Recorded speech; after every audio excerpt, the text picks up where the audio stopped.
C'était un samedi matin à Ocala, et le marché vibrait déjà d'une énergie frénétique. L'air embaumait les légumes frais, le piment piquant et l'odeur saline du poisson cru. Les vendeuses criaient leurs prix, les enfants slalomaient entre les étals, et le soleil, à peine levé, dardait ses rayons brûlants. Au cœur de ce tumulte, un stand attirait tous les regards, celui de Diona, surnommée la reine du poisson. Une file interminable s'étirait devant son comptoir, bien plus longue que celle des autres marchands. Ces poissons, toujours luisants, semblaient défier la chaleur. Pas une mouche ne s'en approchait, un mystère qui faisait jaser. « Elle doit avoir un secret », murmurait une vendeuse. « Un charme, peut-être », ajoutait une autre, un brin envieuse. « Et pourtant, elle n'est même pas la plus aimable », soufflait Mamaï, la doyenne du marché. Diona, elle, restait impassible. Elle servait ses clients avec calme, sans jamais répondre aux rumeurs. « Donnez-moi ce poisson », lançait une cliente en pointant un spécimen argenté. « J'étais là avant », protestait une autre. « Diona, serre-moi vite, avant qu'il ne reste que les petits », plaisantait une troisième, les mains sur les hanches. Sous son apparente froideur, Diona savait ce qui attirait la foule. Ce n'était pas seulement la qualité de ses poissons, mais quelque chose de plus profond, un secret qu'elle portait en elle. Parfois, entre deux gestes, une pensée fugace traversait son esprit. Astérisque s'il savait ce que j'ai sacrifié pour en arriver là, astérisque. Sous le soleil écrasant, sa peau restait fraîche, ses yeux profonds comme un fleuve.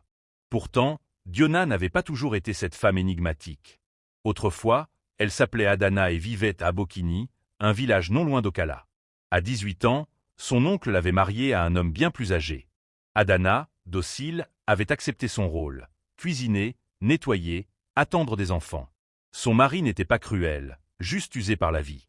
Leur existence, bien que modeste, était stable.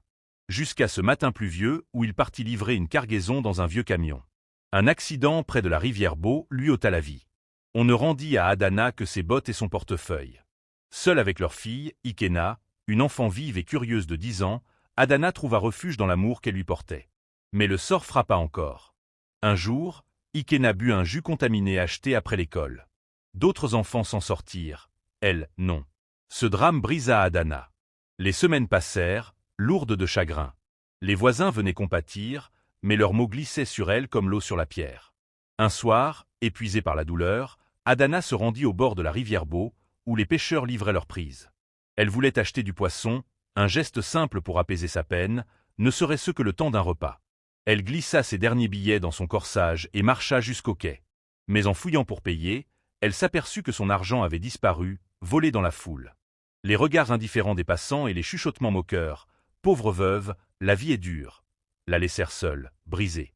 Incapable de rentrer chez elle, elle s'assit sur une pierre face à l'eau, engourdie par le désespoir. Elle ferma les yeux et sombra dans un demi-sommeil.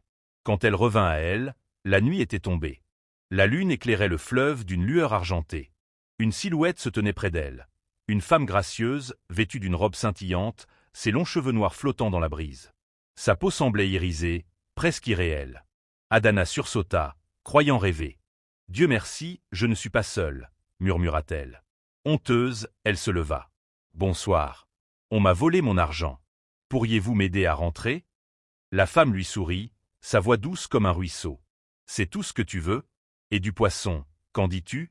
Un poisson que personne d'autre ne touchera, que les mouches éviteront, que tout le monde voudra acheter, sur une table qui ne se videra jamais. » Adana, abasourdie, resta sans voix. La femme s'approcha d'une pierre sous le vieux pont et en sortit 3 poissons éblouissants, luisants comme des lingots d'argent. « Dis seulement oui, et ta vie changera. » Adana ignorait pourquoi elle accepta.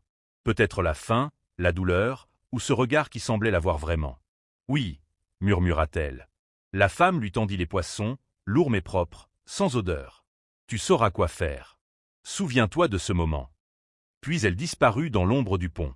Le lendemain, Adana posa les poissons sur un vieux plateau.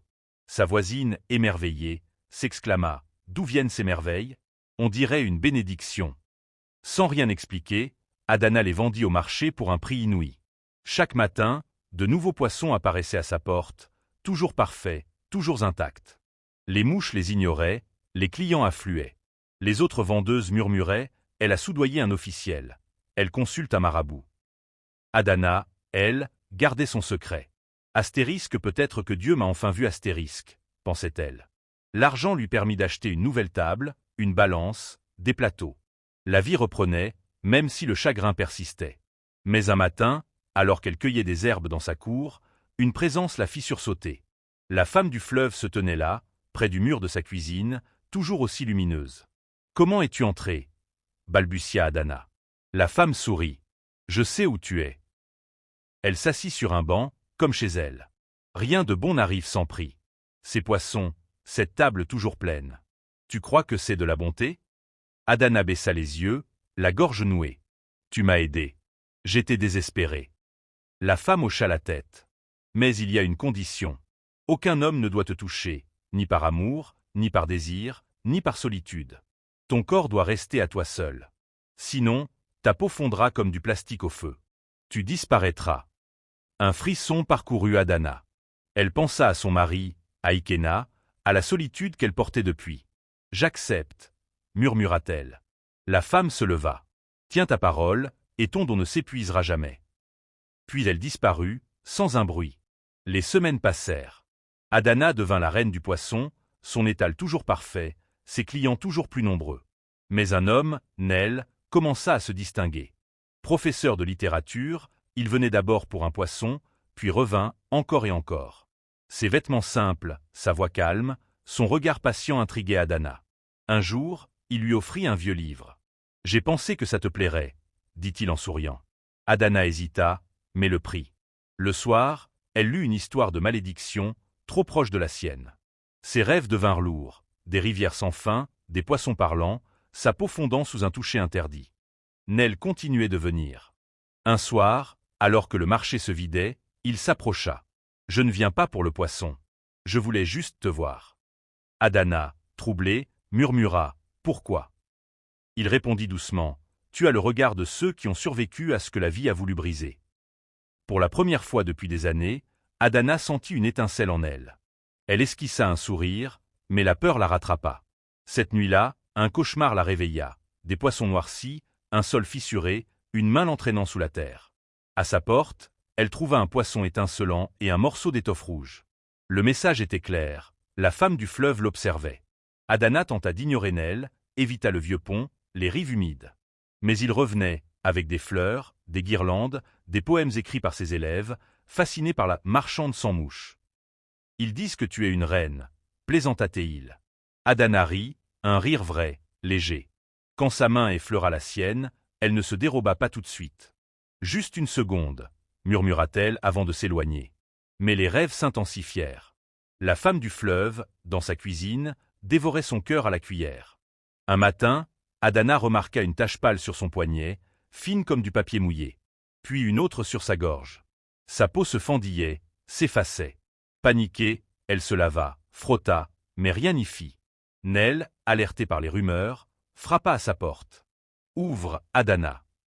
Elle était là, sur le sol, enroulée dans un pagne, le visage à moitié dissous. « J'ai brisé une promesse, » murmura-t-elle. Elle lui raconta tout, la femme du fleuve, les poissons, la condition.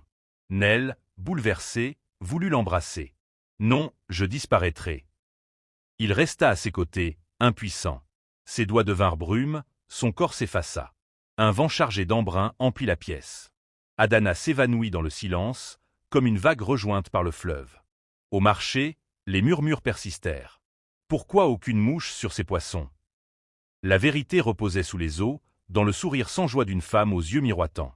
Nel ne revint jamais. Et l'étal d'Adana, intact, resta vide à jamais.